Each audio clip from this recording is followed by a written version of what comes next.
4 رکعت والی نماز میں اگر پہلے قعدہ میں اتحیات کے بعد درود شریف شروع کر دیا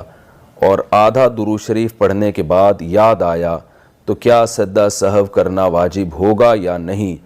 اقصیٰ صاحبہ راول پنڈی سے۔ دیکھیں، اگر 4 سنت جو غیر مؤکدہ ہیں یہ 4 رکعت نفل پڑھ رہے ہیں تو پھر اتحیات کے بعد پورا درود شریف بھی پڑھ لیں، دعا بھی پڑھ لیں تو بھی سجدہ سہو واجب نہیں ہوتا۔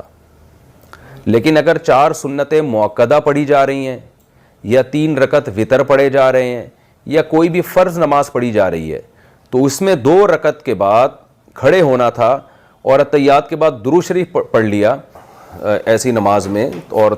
تاخیر ہو گئی، تو پھر ان نمازوں میں حکم یہ ہے کہ اللہم صلی علی محمد وعلی آل محمد کما صلیت علی ابراہیم، جو علی ہے نا ابراہیم سے پہلے علی، اس علی تک اگر کسی نے پڑھ لیا تو سجدہ سہو واجب ہو جائے گا۔